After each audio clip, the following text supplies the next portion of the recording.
Asheville, North Carolina, and I grew up dancing there, and then I danced for Ballet Austin for 2 years, and then for Kansas City Ballet for 2 years, and now I live in New York.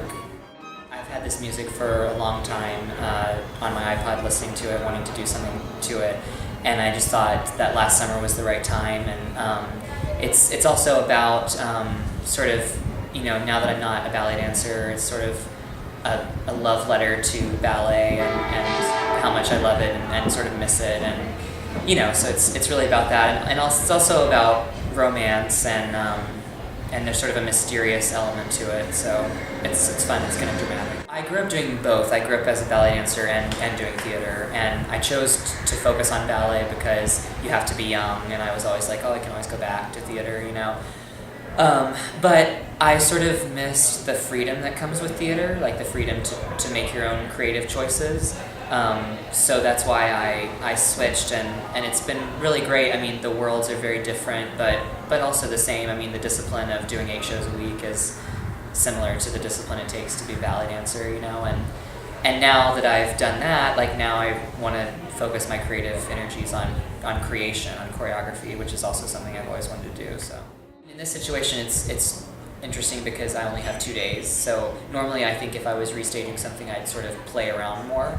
But I do, and tomorrow I'll probably work more on this, but I do think it's important to make it work for the dancer. I don't really necessarily need it to be exactly how it was done originally, because they're not the same person that person was, and they dance differently, and their strengths are different.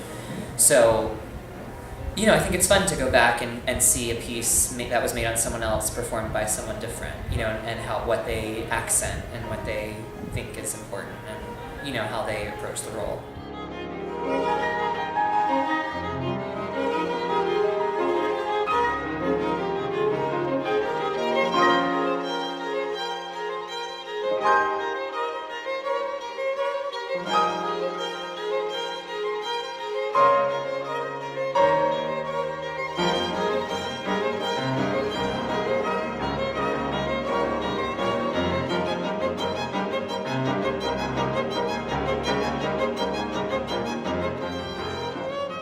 I think working with a different choreographer every once in a while, it helps you figure out the different stylistic qualities that each choreographer has. So for instance, Darlene has certain tendencies that she'll do in choreography. Other choreographers have certain tendencies that they'll do. And I think it helps you learn it helps you learn how to pick up other people's choreography quicker when you are seeing a different variety of choreography. So I think it's always good for students and for me and for professionals and everyone to just, have a variety of movement that they are able to pick up. So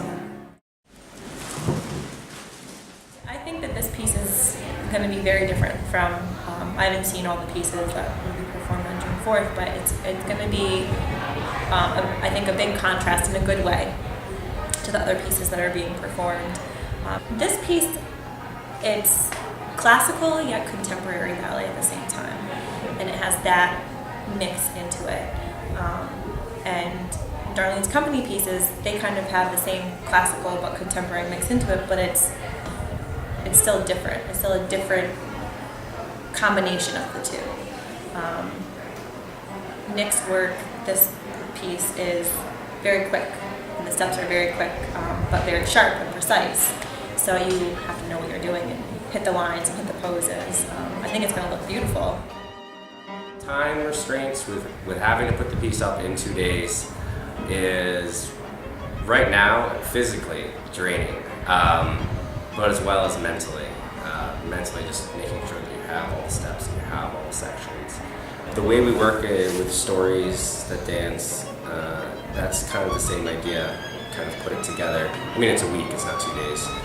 But you just have to turn your brain up to the next level and have to be just a sponge for everything. And it's much more important to ask the questions at that time rather than wait and let it go somewhere else or forget about it or anything like that.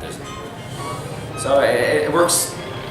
It's a plus and a minus. It's great because it's so focused and so energized, and at the same time it would be nice to have a little bit more time, but we're all been doing this for for at least, I think all of us at least 10 years. So if it wasn't like that, if there were newer people, then it wouldn't even be possible. But the fact that we have the group that we have really opens up that possibility to even do this piece in 2 days.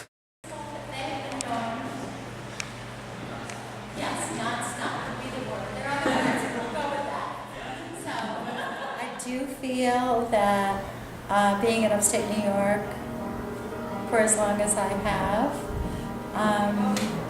I tend to use my dancers' strengths because I want to showcase them at their best. And so I feel for me it's been an inspiration to have Nick because I see my dancers being used in different ways and they are meeting the challenge, although it is a challenge for them.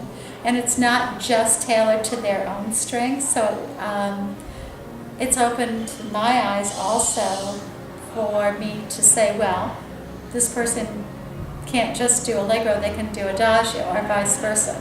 So I think that will also really infuse my work with them and I won't be so selective, should we say, anymore in the way I work with them because they do step up to the plate when you ask them to, although sometimes it's not in their comfort zone. I think that it's very good for the dancers at this particular juncture to work with numerous choreographers because I think it makes them grow, it makes them stretch, it gives them a different perspective on their own work and also their work as a company. As long as we have the funding so we can fund choreographers, we will continue to do this. We did have to ask the dancers to donate their own time because we didn't have enough funds presently with all the grants running out with the way the economy is presently is that I did have to ask them to donate their 2 days for rehearsals. So, and they were most generous in doing that. So I do think as long as the money holds out, we'll continue to bring in new blood, which is a very important thing because otherwise the company doesn't really grow.